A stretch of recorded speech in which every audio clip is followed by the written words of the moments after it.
প্রিয় সাংবাদিকবৃন্দ, মহান শহীদ দিবসে ভাষা শহীদদের প্রতি শ্রদ্ধা জানাতে কেন্দ্রীয় শহীদ মিনারে ব্যাপক লোক সমাগম হবে। এই উপলক্ষে ঢাকা মেট্রোপলিটন পুলিশ নিয়েছে কয়েক স্তরের নিরাপত্তা ব্যবস্থা। পুলিশের পাশাপাশি অন্যান্য আইনশৃঙ্খলা বাহিনীর সাথে মোতায়েন থাকবে পর্যাপ্ত সংখ্যক স্বেচ্ছাসেবক।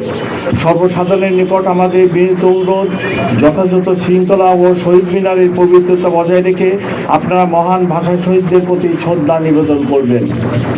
প্রিয় সাংবাদিকবৃন্দ, শহীদ মিনারের শ্রদ্ধা নিবেদনের জন্য পলাশীর মোড়, জগন্নাথ হল ক্রসিং, শহীদ মিনার এই রুট অনুসরণ করার জন্য সর্বসাধারণকে অনুরোধ করা হলো। শহীদ মিনারে শ্রদ্ধা নিবেদনের জন্য পলাশীর মোড়, জগন্নাথ হল ক্রসিং, শহীদ মিনার এই রুট অনুসরণের জন্য সর্বসাধারণকে অনুরোধ করা হলো। এর বাইরে অন্য কোনো রাস্তা দিয়ে শহীদ মিনারে প্রবেশ করা যাবে না। শৃঙ্খলা ও নিরাপত্তার স্বার্থে এটি সবাইকে মেনে চলতে হবে। শ্রদ্ধা নিবেদন শেষে শহীদ মিনার থেকে রোমানা ক্রসিং হয়ে দোয়েল চত্বর অথবা চাঙ্কারপুল হয়ে শহীদ মিনার ত্যাগ করা যাবে। মহামান্য রাষ্ট্রপতি, মাননীয় প্রধানমন্ত্রী ও রাষ্ট্রের গুরুত্বপূর্ণ ব্যক্তিবর্গের শ্রদ্ধা নিবেদন রাত আনুমানিক 12:40 দিকে শহীদ মিনার সর্বসাধারণের জন্য উন্মুক্ত করে দেওয়া হবে। ততক্ষণ সকলকে শৃঙ্খলার সাথে ধৈর্য ধারণ করার জন্য বিনীত অনুরোধ করা হলো।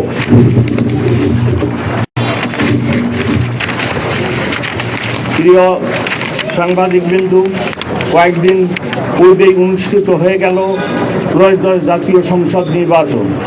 আপনারা দেখেছেন অত্যন্ত সুন্দর এবং সুশৃঙ্খল পরিবেশে জনগণ ভোট কেন্দ্রে এসে ভোটাধিকার প্রয়োগ করেছেন।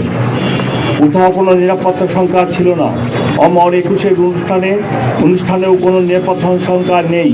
তথাপি আমাদের নিয়মিত মোতায়েনের পাশাপাশি সোয়াট, dog squad, bomb disposal team, crime scene unit সার্বক্ষণিক প্রস্তুত থাকবে। এছাড়া গোয়েন্দা নজরদারি সহ সাইবার মনিটরিংও জোরদার করা হবে। প্রিয় সাংবাদিকবৃন্দ, আপনাদের মাধ্যমে সম্মানিত নগরবাসীর নিকট আমার অনুরোধ, শহীদ মিনারে কেউ কোনো ধরনের ধারালো বস্তু বা দাহ্য পদার্থ বা বিস্ফোরক দ্রব্য নিয়ে আসার চেষ্টা করবেন না। সবাই নির্দিষ্ট রুট অনুসরণ করে শহীদ মিনারে প্রবেশ করবেন এবং নির্দিষ্ট রুট অনুসরণ করে প্রস্থান করবেন। আপনার শ্রদ্ধা নিবেদন শেষ হলে অন্যকে সুযোগ দিন এবং শৃঙ্খলা বজায় রাখুন।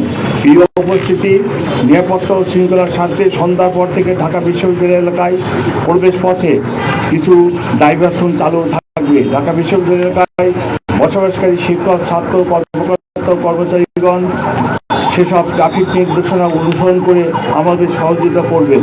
আপনাদের সকলকে আন্তরিক ধন্যবাদ ও কৃতজ্ঞতা। আমার বক্তব্যের পরে ট্রাফিক ব্যবস্থা সংক্রান্ত বিষয়ে অতিরিক্ত পুলিশ কমিশনার ট্রাফিক কথা বলবেন।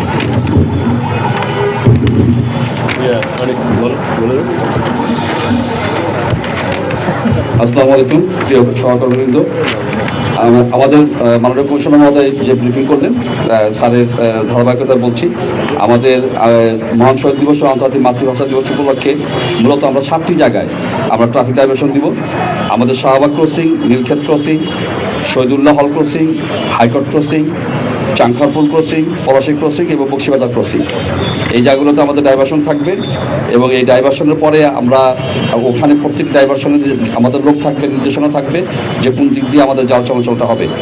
আর আমাদের এখানে যারা পায়ে হেঁটে আসবেন তারা পলাশী ক্রসিং হতে ভাস্কর্য ক্রসিং, জগন্নাথ হল ক্রসিং, কেন্দ্রীয় শহীদ মিনার এখানে যেয়ে শ্রদ্ধা নিবেদন করে রোমানা ক্রসিং এবং দোয়েল চত্বর ক্রসিং দিয়ে আপনাদের বক্তব্য পৌঁছাবেন।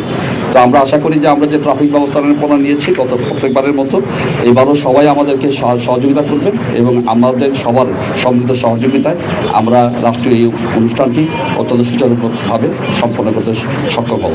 সবাইকে ধন্যবাদ। ইউএফটি ফার্স্টের সাথে ট্রেড করুন যে কোনো জায়গা থেকে। ক্যাম্পাসে ক্লাসের ফাঁকে, ঢাকার জ্যামে বসে কিংবা ঘরে বসে ট্রেডিং এখন হাতের মুঠোয়। তাই ট্রেড করুন যখন খুশি, যেখানে খুশি।